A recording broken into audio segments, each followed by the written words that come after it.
et bienvenue dans ce premier épisode de la saison 5 des Pacific Buzz, le podcast des entrepreneurs polynésiens. Une nouvelle saison démarre, c'est l'occasion pour toi de découvrir à nouveau des profils d'entrepreneurs du Fénois inspirants et inspirés. Comme toujours, nous avons été à leur rencontre pour qu'ils nous partagent leur parcours, leurs challenges, leurs réussites et peut-être leur recette miracle qui a fait d'eux les entrepreneurs qu'ils sont aujourd'hui. Pour démarrer cette saison, nous avons été à la rencontre de Randy, le fondateur du snack-restaurant Haiti Smoothie, situé à côté de la mairie de Papeete. Sans plus attendre, je te laisse découvrir cette première conversation de la saison 5 des Pacific Buzz entre Randy et Tamatea.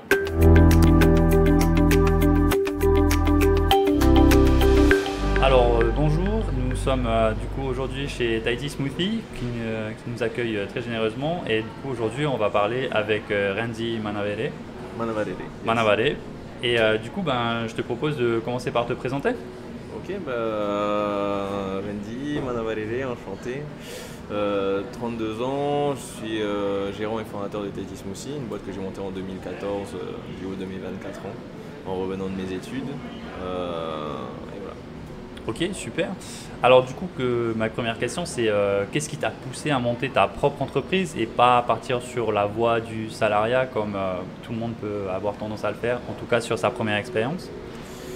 En revenant de mes études, en fait, j'ai trouvé qu'il y avait des opportunités ici qui n'étaient pas saisies encore à l'époque. En 2014, on était sur le créneau du healthy et justement au States, c'était vraiment quelque chose qui était bien implanté. Et toutes les ressources locales ici étaient mal exploitées, je trouvais, sur un plan marketingment parlant, tu sais, parce que nous on est vachement riche en tout ce qui est produits naturels, ananas, bananes, mangue, etc. Ouais. Et il y avait une boîte aux States qui s'appelle Jamba Juice. Et donc en fait j'ai eu cette idée d'amener ça ici et de la revisiter local style, quoi. Et donc du coup à l'époque, en revenant de mes études, j'ai essayé ça pendant un an histoire de prouver un petit peu le concept. Et après j'ai saisi les opportunités qui se sont présentées à moi. Il y avait ce local familial qui était disponible, qui ne trouvait pas encore d'acquéreur. Et du coup le fait d'avoir prouvé le concept, ça m'a donné un peu cette confiance pour pouvoir voler de mes propres ailes, quoi. Et d'autant plus qu'à l'époque, j'avais 24 ans, j'avais rien à perdre, quoi. J'habitais chez mes parents, j'avais pas vraiment de statut social, j'étais personne, et au pire, ce que j'avais à perdre, c'était juste mon temps et mon énergie éventuellement, donc c'était que du plus pour moi, quoi. Oui, effectivement, parce que même après avoir testé quelque chose, c'est pas une perte dans le sens où ça reste une expérience unique. Ouais, voilà. Au-delà de ça, tu nous as dit effectivement que tu as testé le projet, c'est-à-dire tu l'as éprouvé. Comment est-ce que sur un an, comment est-ce que tu as fait ça? C'était quoi les étapes pour toi de à l'époque, testage? moi j'ai fait tous les salons et les salons, c'est vrai qu'en 2000, dans les débuts des années 2013, 2012, 2013, 2014, c'était vraiment l'effervescence, il y avait vraiment du monde qui passait par là et j'ai eu la chance d'avoir des parents commerçants qui avaient déjà testé ça, qui étaient là-bas, et donc j'ai pris un local, j'ai commencé vraiment à petite échelle, j'ai emprunté le blender de ma mère, je connaissais des copains agriculteurs qui faisaient des ananas, tu peux apprendre des papayes du jardin, tu essayes de te démerder comme tu peux, tu vois, moi j'avais zéro thune à l'époque, donc j'ai essayé de me démerder comme je pouvais et je voyais qu'il y avait vraiment de l'engouement. Et il y avait du potentiel si tu le faisais sur une échelle un petit peu plus grande, quoi. Et c'est là où j'ai décidé un petit peu de passer la seconde, quoi. Ouais, effectivement, une grosse seconde d'ailleurs. Ouais, mais la seconde, elle s'est fait avec le temps, hein. Là, ça fait 8 ans aujourd'hui. Et c'était vraiment du grind everyday, quoi. Donc la seconde, elle s'est pas passée comme ça du jour au lendemain. Et c'est à travers plusieurs épreuves qui m'a donné justement la confiance de faire le pas aussi, quoi. Ok. Du coup, tu es au courant, comme tout le monde, qu'on a tous traversé cette petite phase qu'on a appelée la phase Covid, qui a été hyper compliquée. Et aujourd'hui, en plus, se rajoute un peu une phase d'inflation qui commence à prendre sur les marchés. Comment est-ce que toi, en tant qu'entrepreneur et ton entreprise, est-ce que tu as géré du coup cette phase Covid et en plus maintenant celle-ci qui est une phase un peu d'inflation? Comment est-ce qu'on gère des crises comme ça et comment est-ce qu'on réussit à perdurer sur un marché? Bah déjà, pour commencer, le Covid, pour moi, enfin, je pense que pour tout le monde, hein, personne n'aurait pensé que les choses se seraient déroulées comme ça, quoi, hein. Donc ça m'a un petit peu pris par surprise en 2020, comme tout le monde. Moi, limite, j'avais un genou à terre, quoi, hein. Et en fait, c'est là au fait, où je me dis c'est un mal pour un bien, du moins pour moi. Parce que le fait d'avoir eu le dos contre le mur, ça m'a obligé de sortir de ma zone de confort et de penser un peu différemment. Parce qu'au début, moi, j'étais qu'un juice bar. Ensuite, on a introduit la nourriture. Donc, je m'étais axé sur une restauration rapide, snacking en mode healthy. Après, bon, j'ai développé avec, au fur et à mesure du temps, de la demande et de l'adaptation en fonction du marché. Et ce contexte-là, ça m'a permis justement de penser différemment, quoi. Et je me suis dit, si je fais rien, ben, je coule, quoi, parce que 2020, ça m'avait vraiment fait mal, hein. Et du coup, c'est là où j'ai eu l'idée, plus ou moins, que je me suis dit, putain, en fait, tous les bars dancing, ils sont fermés, quoi. Et les seuls qui pouvaient exploiter la vente d'alcool à l'époque, 2020-2021, c'était les restos, quoi. Donc, du coup, c'est là où je les ai déposés, j'ai fait une demande de licence, on m'a autorisé ma licence. Et du coup, c'est là où j'ai su rebondir en bar le soir, ce qui a permis d'optimiser un petit peu mon entreprise. Parce qu'au final, moi, juste avec le service du midi, j'arrivais à m'en sortir, quoi. Mais durant la période Covid, c'était mort, quoi. J'étais obligé d'optimiser mon activité. Et du coup, ben, c'est en ouvrant le soir où j'ai pu sortir de cette galère, quoi. Mais donc du coup, bah, maintenant, on a su se faire un nom pour nous-mêmes. Et aujourd'hui, je pense qu'on fait partie un peu des institutions dans le monde de la nuit, quoi. Ouais, de Papeete. Ouais, de Papeete. Et Ouais. du coup, aujourd'hui, bah, maintenant, cette crise un peu avec une inflation des prix, comment est-ce que ça se passe? Comment est-ce que ça se gère, ça? Bah, honnêtement, l'inflation des prix, qu'est-ce que tu peux faire, quoi. Donc, ce qui est triste, c'est qu'au final, celui qui va en souffrir, en vrai, c'est le consommateur, parce que nous, on est obligé de répercuter cette hausse des prix sur nos prix. Et au final, ben, ça va être le consommateur qui va en payer le prix. Après, c'est sûr que pour nous, ben, surtout les 1% aussi, parce qu'à une certaine échelle, les 1%, ça fait mal, hein. Parce que là, on passe tous par là, hein, mais c'est le consommateur en vrai qui paye le prix de cette inflation, quoi. Ok. Dans ton parcours du coup entrepreneurial, qu'est-ce qui a été pour toi la meilleure leçon apprise finalement et la pire? Qu'est-ce que tu veux?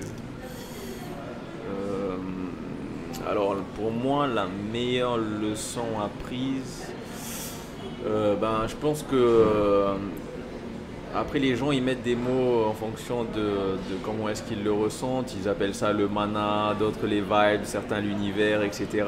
ou le karma, mais pour moi il n'y a rien de plus vrai que ça, quoi. Donc toutes les décisions entrepreneuriales ou même de la vie que l'entrepreneuriat entre guillemets m'a appris, c'est que tout ce que tu fais, ça doit toujours être dans une intention, une bonne intention, avoir la main sur le cœur et jamais vouloir, tu vois, pounou les gens, mais toujours avoir cette vision de long terme sur qu'importe les décisions que tu vas prendre, que ce soit financière, que ce soit sur un plan de business, d'interaction sociale avec les gens. Il faut toujours penser à un effet long terme, quoi. Donc sur les ricochets que tes décisions vont impacter, quoi. Je prends l'exemple par exemple de Ori Papeete. Moi j'ai été jury sur une émission il y a quelques années, en 2019 je crois. Et moi j'étais le petit entrepreneur avec il y avait Moya Fojra et Nicolas Fourreau, donc eux c'est vraiment des gens qui sont aguerris, quoi. Et moi j'étais le petit gars qui était là, je savais même pas ce que je faisais là, tu vois. Mais le truc c'était de fil en aiguille parce qu'on avait entendu parler de moi, tu vois, t'as ce jeune gars qui essaye de se démerder comme il peut et tout, il est bien. Et je pense que c'est le fait d'avoir, tu vois, toujours su faire du mieux que je pouvais, tu vois, avec mes gars aussi, tu vois, je les traite bien, enfin du moins je pense que moi je les traite bien, avec mes collaborateurs, mes fournisseurs, etc. J'ai toujours bien traité les gens et de fil en aiguille, ben, au niveau des ricochets, ben, ça fait qu'au final ben, on parle bien de toi, tu vois. Donc au final ça a un effet positif sur le long terme, même si ça peut prendre du temps. Et que souvent, pour moi, il n'y a pas de raccourci à la vie, tu vois. À chaque fois que tu vas essayer de trouver des raccourcis, c'est là où tu vas te brûler les ailes, quoi, d'une façon ou d'une autre. Tu vas payer à un moment ou à un autre, quoi. Ouais, voilà, après, tu vois, ça reflète beaucoup de choses de la vie, quoi. C'est pas forcément entrepreneurial, hein, mais dans tout, que ce soit financier ou quoi. Et du coup, la pire leçon que tu as pu avoir à travers l'entrepreneuriat? La pire leçon, on va dire entrepreneuriale, c'est souvent les backstabs, tu sais. Moi, tu sais, quand tu es entrepreneur, tu montes ton biz, etc. Tu apprends un peu à faire confiance aux gens, etc. Et après, quand tu as des déceptions, que ce soit de la part des gars parce qu'on te tape dedans, alors que tu leur faisais confiance, tu leur donnes des responsabilités. Et, ça, c'est des choses qui arrivent à tout entrepreneur qui monte leur boîte. Et d'autant plus en restauration où tu es vachement exposé à ça, quoi, hein. Et j'ai aussi appris, du coup maintenant c'est devenu une règle d'or, c'est de jamais travailler avec la famille et les amis parce que ça peut vachement briser quelque chose, quoi, hein. Ouais. Donc voilà, ça c'est les choses que j'ai retenues avec le temps, quoi. C'est vrai qu'effectivement le travail avec la famille et les amis c'est toujours compliqué. Il y en a qui au contraire ne vivent que par un travail familial. Ça peut être quitte ou double. Voilà. C'est intérêt d'être du bon côté parce que si c'est du mauvais côté, c'est compliqué. C'est compliqué. Parce que ça impacte forcément plus que le travail, du coup ça impacte la vie personnelle. Au-delà de ça, ta vie personnelle. Après, tu sais, il y a toujours des exceptions à la règle. Moi, je te dis ça, j'ai une règle d'or, mais l'un de mes meilleurs potes, c'est mon manager, tu vois. Ah. Donc oui, il y a des exceptions à la règle, mais voilà, j'évite de me lancer, que ce soit dans des business parce que c'est la facilité en vrai, tu vois. Mais après, j'imagine que t'es pas loin s'il faut donner un conseil ou des choses comme ça. Ouais, voilà, mais ça, ce serait du court terme, tu vois, de venir aider, que ce soit pour du brainstorm ou voilà, pour des petits trucs. Mais je veux dire, à long terme, il y aura toujours quelque chose qui va faire qu'il y aura des frictions, quoi. Et après, c'est quoi la personnalité de chacun pour pouvoir handle, tu vois, la situation. Pouvoir gérer justement ce genre de situation, quoi, hein. Ok. Et du coup, quels sont les sacrifices que tu as dû faire pour toi en arriver là aujourd'hui? Quelles sont les choses que tu as dit, ok, ça je vais être obligé de mettre de côté pour un moment en tout cas, parce que je dois me concentrer sur mon entreprise, sur grandir ma boîte, sur entretenir la relation avec mes employés, des choses comme ça. Déjà, je pense que si tu n'es pas prêt à te donner 1000% pour ta boîte, ça ne sert à rien, quoi, parce que ça te prend tellement de temps, d'énergie et de sacrifice que ça ne vaut pas le coup. Parce que si tu pèses le pour et le contre aujourd'hui d'un entrepreneur, il n'y a rien qui va en ta faveur, que ce soit sur la loi du travail, que ce soit sur le temps et l'énergie que tu vas mettre dedans. Souvent les gens ils voient un peu l'entrepreneur comme le mec riche qui est libre, qui a du temps, qui voyage tout le temps, mais c'est pas vrai, tu vois. Moi la première année, je reviens à 5h du matin, je revenais, il était 18h le soir, le week-end je me tapais la compta, t'es le dernier à être payé, c'est vraiment un enfer, quoi, hein. Les premières années, en plus si t'es tout seul, c'est chaud, quoi, hein. Donc après moi c'est différent, je te parle que des expériences que moi j'ai pu vivre parce que moi j'ai commencé avec rien. Il y en a qui ont plus de chance parce que voilà, soit ils ont des investisseurs ou ils ont un peu d'argent avec les parents, etc. C'est sûr que eux ils ont plus de facilité parce que du coup ne serait-ce qu'être tranquille dans sa tête de se dire c'est bon, j'ai pas besoin de tu vois. Il y a un filet de sauvetage. Ouais, donc honnêtement, les sacrifices, si t'es pas prêt c'est comme ton enfant, tu vois, ta boîte c'est ton enfant, quoi. Tu dois le nourrir, tu dois t'en occuper, tu dois tout donner à ta boîte et ne serait-ce que ça se sent si jamais tu te rends pas disponible pour ta boîte, quoi. Ok. Et du coup, dans la même idée, qu'est-ce qui te donne justement cette envie de continuer? Parce qu'on le sent bien, les sacrifices sont multiples, ils sont permanents. Et qu'est-ce qui te fait garder cette niaque, cette motivation pour se dire ok, vas-y, ça vaut le coup, on continue, quoi? Tu sais, honnêtement, plusieurs fois, hein, j'ai toujours eu des moments de down en mode est-ce que je vais faire ça toute ma vie? Parce que c'est surtout dans les moments de galère et en plus pendant le Covid, là c'était encore plus. Parce qu'à un moment j'ai voulu vendre ma boîte en 2019, tout était signé, j'avais trouvé quelqu'un et tout. le Covid a frappé, le mec il s'est retiré, et là j'étais là, putain, qu'est-ce que je vais faire, tu vois. Et après, ben, c'est quand tu te dis que bon, aujourd'hui on a réussi à sortir la tête de l'eau, du coup avec le bar, du coup ça se passe mieux. Donc maintenant on va dire on a passé l'épreuve du temps dans le sens où ça fait 8 ans maintenant qu'on est là, tu vois. Mais tu as toujours des moments de doute qui viennent de temps à autre. Tu as toujours un petit down quand il y a quelque chose qui se passe mal ou quoi. Mais ce qui me permet de motiver, c'est quand tu vois que ce que tu fais, ça a vraiment un impact positif sur ton environnement. Tu vois, que ce soit sur mes gars, que j'arrive, du coup, qui grâce à la boîte, arrive à avoir, là j'ai une de mes gars qui vient de s'acheter une voiture, tu vois, ça fait plaisir. J'ai un de mes gars qui va partir en vacances. Et là récemment, là, il y a deux clients de la boutique qui viennent se faire tatouer Tahiti Smoothie sur eux, alors que moi-même, j'ai même pas un tatou. Et c'est là tu dis waouh, tu vois, genre. Et ça te donne envie ça te donne un peu le fire pour continuer cette aventure, tu vois. C'est quand tu dis ce que tu fais en vrai, ça impacte les gens, mais de façon positive, ça te remonte un peu le moral, tu vois. Ah, j'imagine, effectivement, il faut. Je te propose donc de faire une courte pause et on se retrouve juste après. D'accord.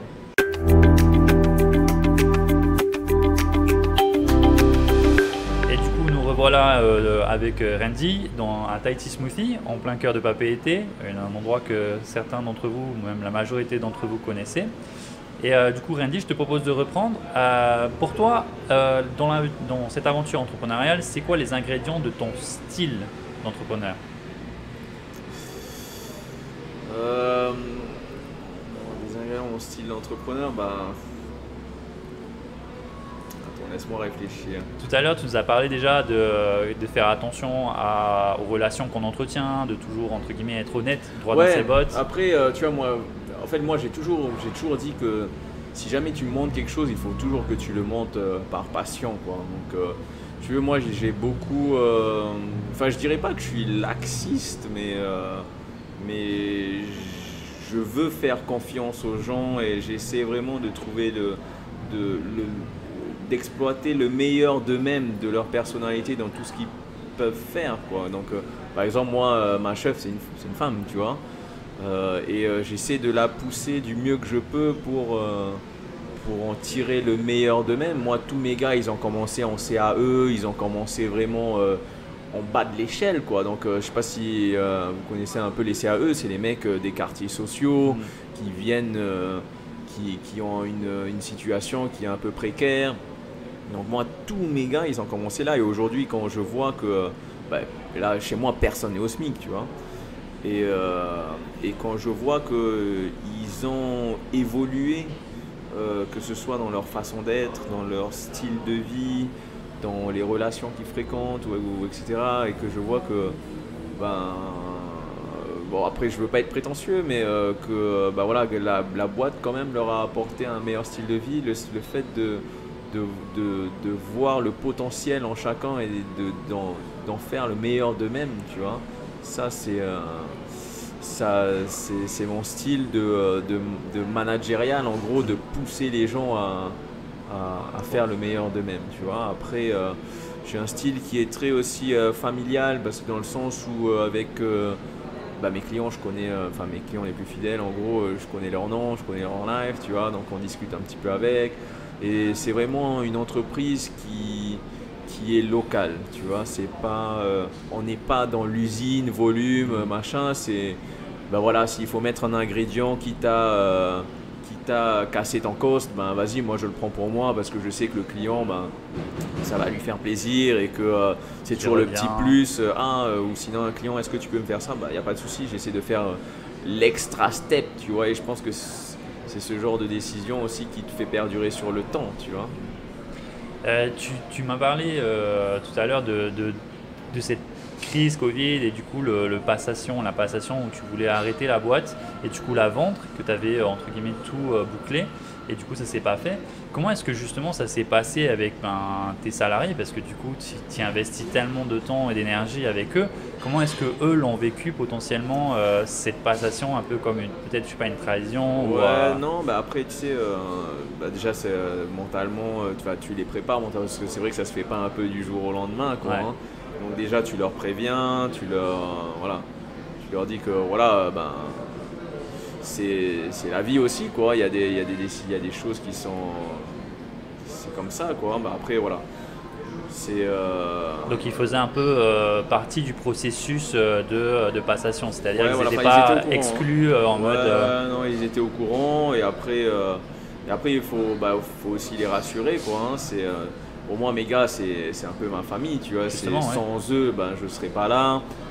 Donc bien traiter tes gars et aussi c'est vraiment une question aussi d'éducation quoi, hein.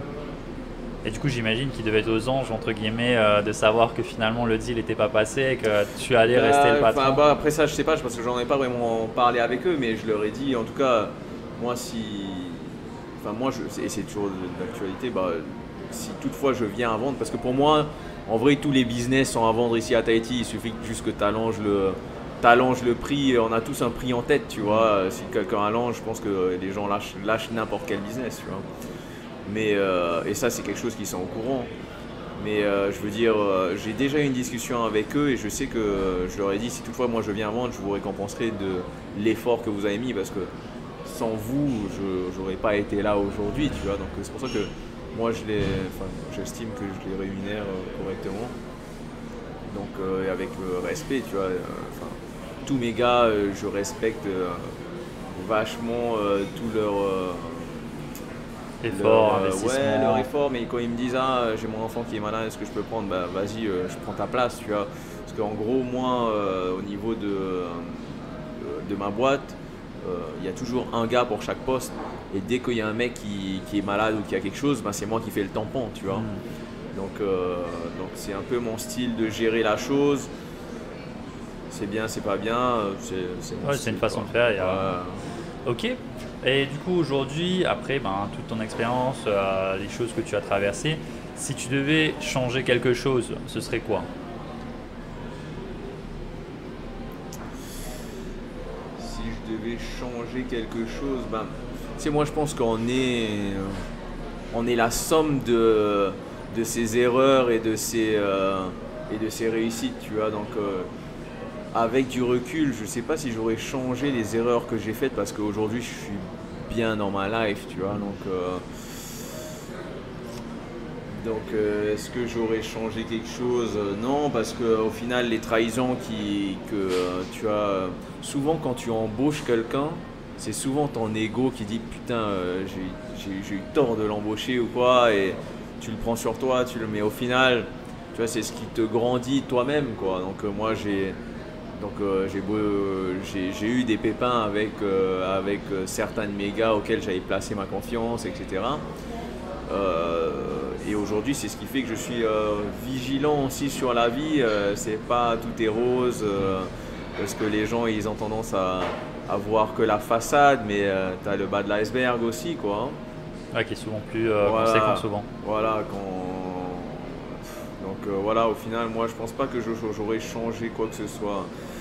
Aujourd'hui, les erreurs et toutes les trahisons que j'ai pu endurer au cours de mon parcours entrepreneurial, c'est ce qui fait qu'aujourd'hui, tu as les épaules solides, quoi. Ok. Tout à l'heure, tu nous as parlé de ta façon de voir l'entreprise, c'est une entreprise locale. Donc toi, en tant qu'entrepreneur polynésien, ça veut dire quoi finalement être un entrepreneur polynésien? Pour moi, tu sais, l'entrepreneuriat, c'est pas vraiment polynésien, français ou quoi. C'est un entrepreneur, c'est un mec qui a les couilles de les poser sur la table, de prendre des risques et d'aller en fonction c'est ta passion, quoi. Tu vois, c'est vraiment prendre des risques et aller de l'avant envers et contre tout, quoi. Parce que comme je disais tout à l'heure, aujourd'hui, l'entrepreneuriat, il n'y a rien qui va en ta faveur. Ça ne vaut pas le coup d'être un entrepreneur aujourd'hui. Tous les trucs que tu dois payer, les impôts, les taxes, le coût d'un smicard. Pour un entrepreneur, ça coûte plus de 200 000 balles, un smicard, quoi. Donc aujourd'hui, respect des gens qui se lancent dans l'entrepreneuriat parce que ça devient de plus en plus difficile. Donc honnêtement, si ce n'est pour la passion, ça vaut pas le coup, quoi. Est-ce que tu penses que ça t'a aidé, enfin, le fait de justement pas être au courant de toutes ces difficultés, ça t'a aidé à monter ton entreprise? C'est-à-dire qu'aujourd'hui, maintenant, connaissant toutes les difficultés, tu te dis putain, mais en fait, c'était une connerie, presque quasiment de lancer. Moi, c'est ce que je dis souvent aux gens, hein, si j'avais su ce que je sais aujourd'hui, jamais je me serais lancé. Mais après, contextuellement, comme je te disais tout à l'heure, j'étais jeune, j'avais rien à perdre. Contrairement à un gars qui a quand même un statut social, qui doit payer des traites, qui a une femme, des enfants, qui doit subvenir aux besoins de la famille, tout quitter pour lancer sa boîte, c'est difficile, quoi. Et c'est pour ça que moi, j'encourage vachement les gens à prendre des risques tôt, avant ses 30 ans, parce que tout ça, c'est que du bénéfice, parce que ça t'acquiert de l'expérience, ça t'acquiert toutes ces choses-là, parce que souvent, quand tu lances aussi une boîte, tu es tellement omnibulé par tes émotions que tu as tendance à ne pas prendre du recul et à ne pas écouter ce que les autres te disent. Donc c'est pour ça que c'est important de faire toutes ces erreurs-là jeune, quoi. Ok, très bien, donc une bonne leçon pour les autres. Du coup, maintenant, à ton niveau, comment est-ce que tu vois l'avenir du coup à court terme et comment est-ce que tu le vois à long terme? Honnêtement, là ça se profile mal, hein. Parce que bon, avec l'inflation, avec ces taxes, etc., l'immobilier ici en Polynésie, aujourd'hui, le 300 000 d'aujourd'hui, c'est le SMIC d'il y a 20 ans, quoi, de nos parents, où c'est impossible de vivre ou de pouvoir acquérir un bien aujourd'hui ici en Polynésie, quoi. Donc est-ce qu'à long terme les prix vont se réguler? Ça, j'en suis pas sûr si on suit le cours de l'offre et de la demande, parce que nous on est assez limité, hein, en termes de terre, contrairement dans le monde. Honnêtement, on vit à Tahiti, on vit dans une bulle, et en fait c'est l'une des raisons aussi pour laquelle je suis revenu et ce qui me maintient ici, c'est que au final à Tahiti on n'a pas besoin de grand chose pour être heureux, quoi. Tu vas avec tes potes, tu fais une rando, tu vas à la plage, il y a toujours un copain qui a un bateau, tu vas au vent de sable, c'est vachement facile, contrairement à si tu es dans une grande ville, quoi, où si tu as zéro thune, là vraiment tu es dans le rat race et pour t'en sortir c'est mort, quoi, hein. Donc sur un court terme, comment est-ce que je vois les choses? Je pense qu'il y a encore des opportunités ici à saisir en Polynésie, spécialement on est en train de vivre la plus grande transition de richesse, dans le sens, tu sais, avec tous ces trucs de crypto, etc. etc. Mais sur un long terme, avec ces histoires d'indépendance, etc., honnêtement, moi je le sens pas trop. Après, est-ce que la Polynésie est indépendante? Moi, sur mon avis, je pense pas trop, hein, mais à voir. Soit on va aller dans la direction de Fidji, ou soit on va aller dans la direction de Nouvelle-Zélande à long terme, quoi. Donc, c'est pas les mêmes histoires. Voilà. Donc, espérant qu'on est du bon côté de la ligne, quoi. Effectivement.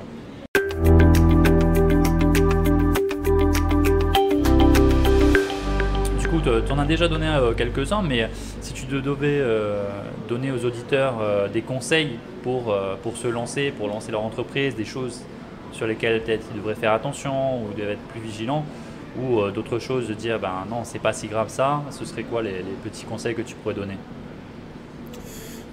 C'est vachement résumé en gros tout ce que j'ai dit, hein. si jamais vous avez l'opportunité de monter une boîte ou de prendre des risques, faites-les avant vos 30 ans. Parce qu'à partir de 30 ans, tu peux toujours rebondir sur la vie, quoi. C'est vrai que c'est plus difficile quand tu as un autre contexte où tu dois payer des traites, subvenir aux besoins de ta famille, etc. C'est plus difficile de prendre des risques, quoi. Deuxième chose, c'est faire les choses par passion. Parce que si tu dois peser le pour et le contre de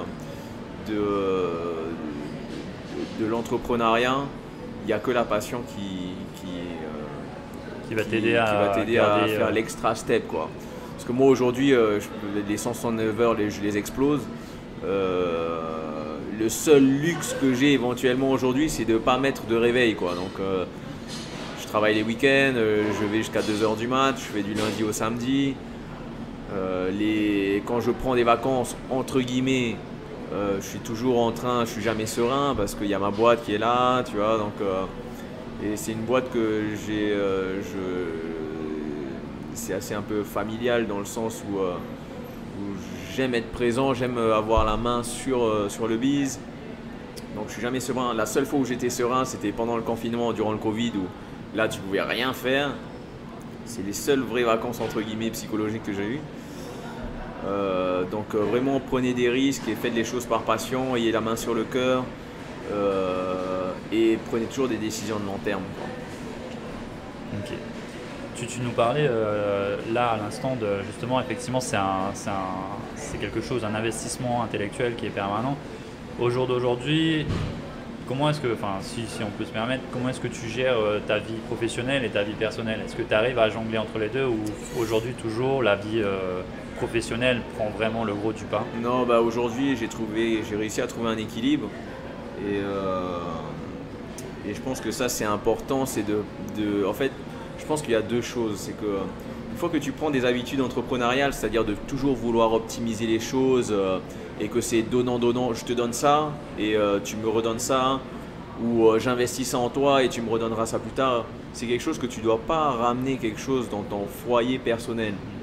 Un truc tout con de la vie, par exemple, tu vois, c'est pas, avec ma petite femme, si je fais à manger, c'est pas forcément, je fais à manger, tu fais la vaisselle, tu vois. Elle a une sale journée, elle est fatiguée, tu sais quoi, je fais à manger, je fais la vaisselle, t'inquiète, repose-toi, tu vois. Donc il y a ces valeurs aussi entrepreneuriales ou managériales qu'il faut savoir mettre de côté, prendre sur soi et de se dire, ça va, repose-toi bébé, c'est moi qui je gère, tu vois.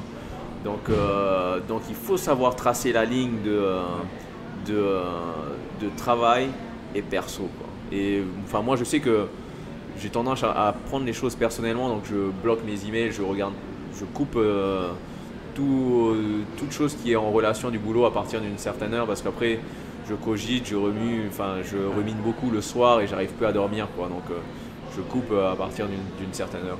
Et ça c'est quelque chose que tu faisais pas forcément avant? Ouais, quand tu mélanges le stress de ton quotidien à ta vie personnelle, ça impacte d'une façon ou d'une autre et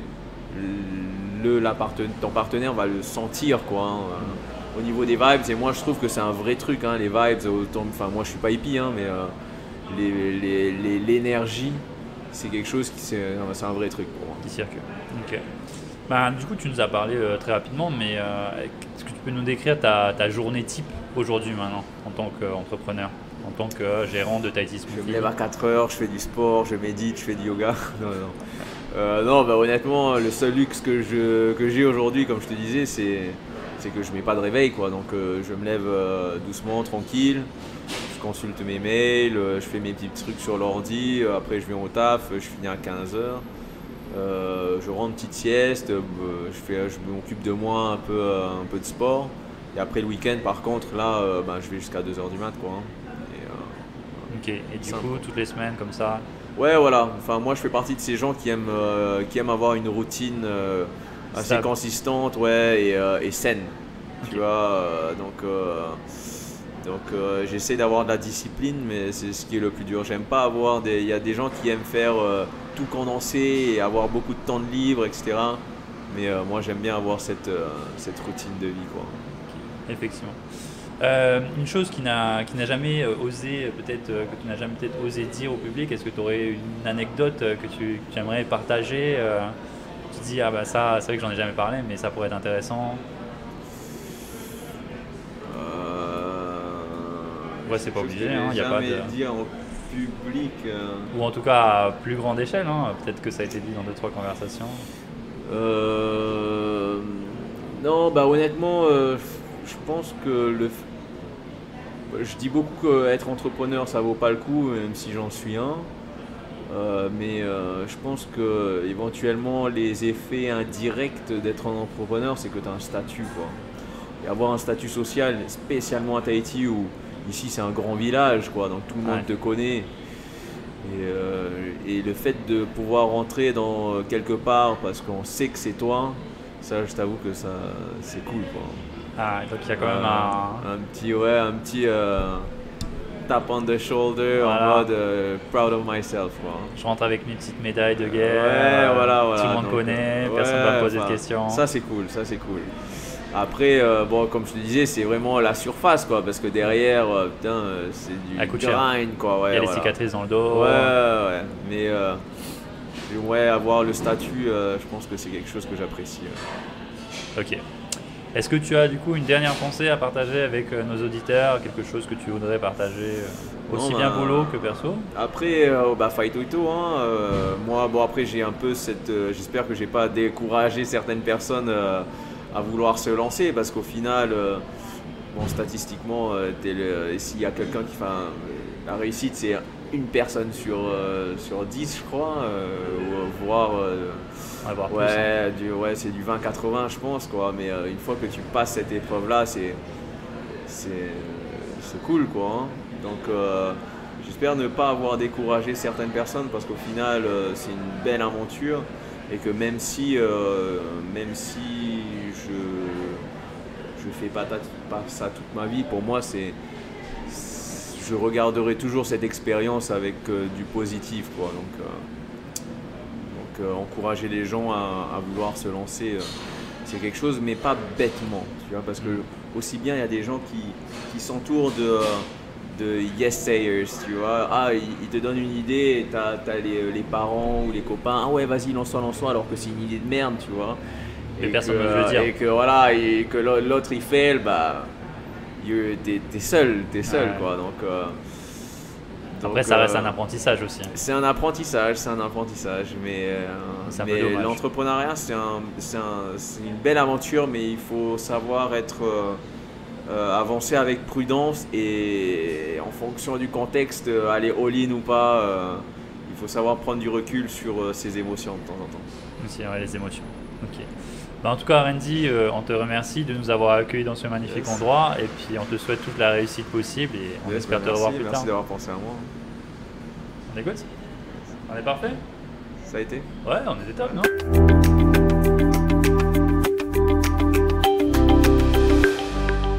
Voilà, c'était donc le nouvel épisode des Pacific Buzz, enregistré dans les locaux de Tahiti Smoothie à Papeete, en compagnie de son fondateur Randy. Si cet épisode t'a plu, n'hésite pas à le partager avec tes proches, tes collègues ou ta famille. N'hésite pas également à le partager sur les réseaux sociaux, à le noter sur ta plateforme de podcast préférée. Ce sont tes retours et tes partages qui nous aident à continuer. Je te retrouverai donc très bientôt pour un nouvel épisode, un ou une nouvelle entrepreneur. D'ici là, prends bien soin de toi et à bientôt. Nana!